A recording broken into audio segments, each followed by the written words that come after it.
ગુરુનું નામ છે એ ગુરુના નામનું પણ જીવે નિત્ય આશ્રય લેવું જોઈએ.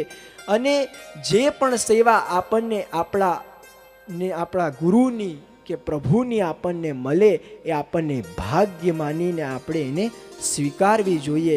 એ વાત અહીંયા 5મા વચનામૃતની અંદર શ્રી ગોકુલનાથજી આપણને સમજાવી રહ્યા છે.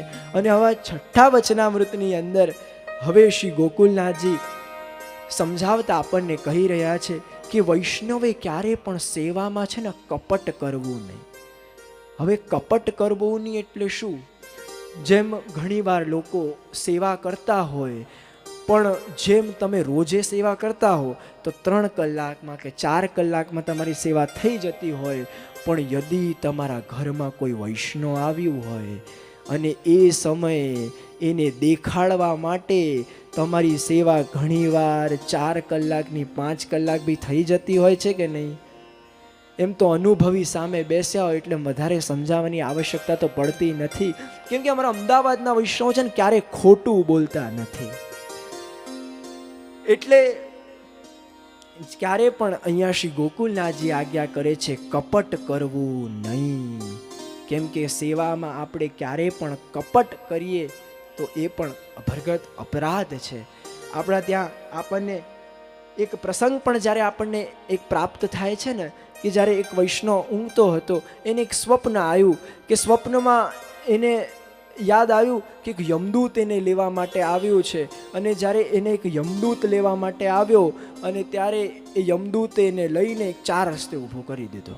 અને 4 રસ્તે ઊભો કરી દીધો અને કીધું હવે તું બતા અહીંયાથી તારે ક્યાં જવું છે? તો એણે કીધું કે યાર બધા 4 રસ્તા જાય છે ક્યાં? ત્યારે એણે કીધું કે સામેવાળો રસ્તો છે પ્રભુના ધામમાં જાય છે, રાઈટ સાઈડવાળો રસ્તો છે એ પાછો સંસારમાં જાય છે, રાઈટ સાઈડવાળો રસ્તો છે એ નરકમાં જાય છે. હવે તું બતા ત્યારે ક્યાં જવું છે? અને ત્યારે એણે કીધું મેં તો પ્રભુની કેટલી સેવા કરી છે, કેટલું પ્રભુની સેવા કરી છે.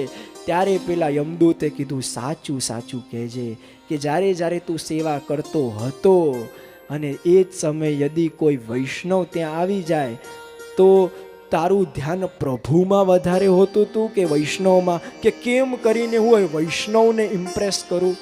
તો ત્યારે પેલો વૈષ્ણવ સાચો હતો, એને કીધું કે મારું ધ્યાન તો વૈષ્ણવમાં હોતું હતું. તો ત્યારે એણે કીધું કે તે તો જે સેવાનું ફળ હતું એ તો ગુમાવી દીધું.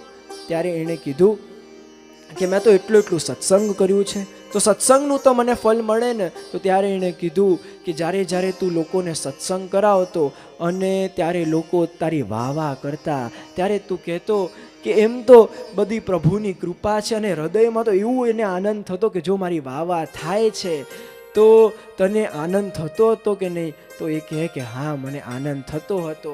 તો હવે પેલો કહે કે જો તે સેવાનું પણ ફળ વેડફી નાખ્યું, હવે સત્સંગનું પણ ફળ વેડફી નાખ્યું, હવે તું બતા તને કેવી રીતે લઈ જાઉં હું?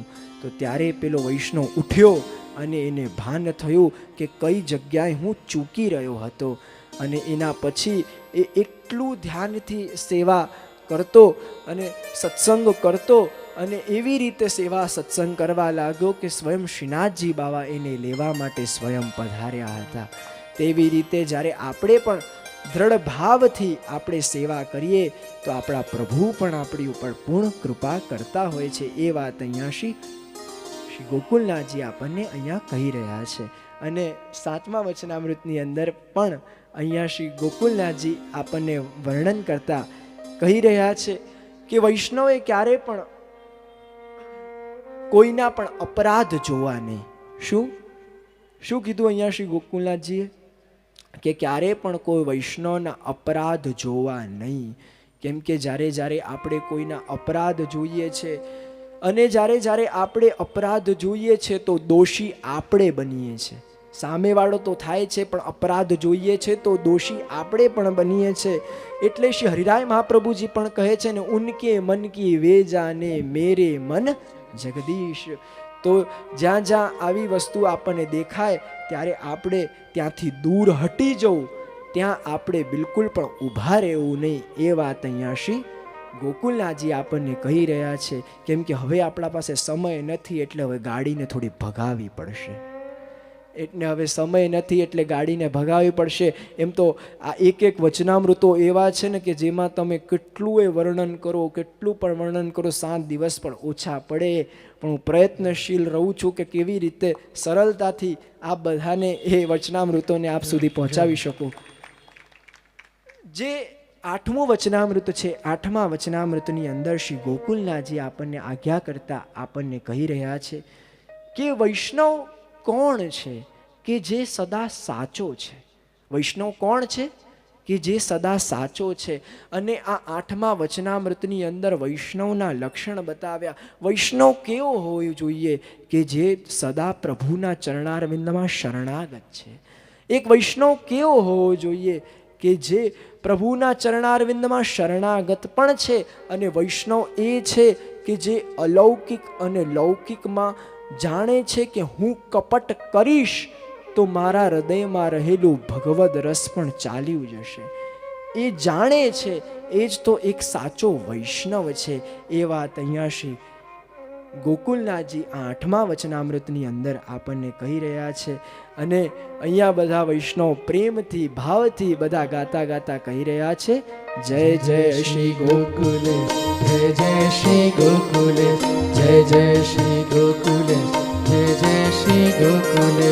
શેષ ના રહે કલેશ, જય જય શ્રી ગોકુલે. શેષ ના રહે કલેશ, જય જય શ્રી ગોકુલે. શેષ ના રહે કલેશ, જય જય શ્રી ગોકુલે. શેષ ના રહે કલેશ, જય જય શ્રી ગોકુલે. જય જય શ્રી ગોકુલેશ, જય જય શ્રી ગોકુલે. જય જય શ્રી ગોકુલે, જય જય શ્રી ગોકુલે. જય જય શ્રી ગોકુલેશ, જય જય શ્રી ગોકુલે. જય જય શ્રી ગોકુલે, જય જય શ્રી ગોકુલે. અહીંયા 9મા વચનામૃતની અંદર શ્રી ગોકુલેશ પ્રભુ આજ્ઞા કરતા આપણને કહી રહ્યા છે કે જ્યારે કોઈ પણ વૈષ્ણવની કે કોઈની પણ કોઈ યદિ નિંદા કરે કે દુર્વચન કહે તો ત્યારે એને ઉત્તર આપવું નહીં. કેમ કે તમે ઉત્તર નહીં આપો તો કેમ કે ઘણા લોકો એવા હોય, તમે એને કેટલું પણ સમજાવવાનો પ્રયત્ન કરો, કેટલું પણ એને સમજાવવાનો પ્રયત્ન કરો, એ ઠાનીને બેસ્યો હોય તો એને કેટલું પણ સમજાવો એ માનવાનો નથી. તો જે ઠાનીને બેસ્યો છે કે મારે નથી જ સમજવું, એવા લોકોને સમજાવવું પણ નહીં, એમાં પોતાનું સમય પણ વેડફવું નહીં. અને આપણે એ જગ્યાથી આપણે એ સમય ત્યાં શાંત થઈ જવું, મૌન થઈ જવું. એ વાત અહીંયા શ્રી ગોકુલનાથજી આપણને અહીંયા આ વચનામૃતની અંદર કહી રહ્યા છે. અને 9મા વચનામૃતની અંદર આપણને એ વસ્તુ કહી રહ્યા છે. અને પાછા બધા વૈષ્ણવ ભાવથી પ્રેમથી ગાતા ગાતા કહી રહ્યા છે, જય જય શ્રી ગોકુલે, જય જય શ્રી ગોકુલે, જય જય શ્રી ગોકુલે, જય જય શ્રી ગોકુલે. જય શ્રી ગોકુલેશ, જય જય શ્રી ગોકુલે. શેષ ના રહે કલેશ, જય જય શ્રી ગોકુલે. શેષ ના રહે કલેશ, જય જય શ્રી ગોકુલે. શેષ ના રહે કલેશ, જય જય શ્રી ગોકુલે. જય જય શ્રી ગોકુલે, જય જય શ્રી ગોકુલે, જય જય શ્રી ગોકુલે, જય જય શ્રી ગોકુલે.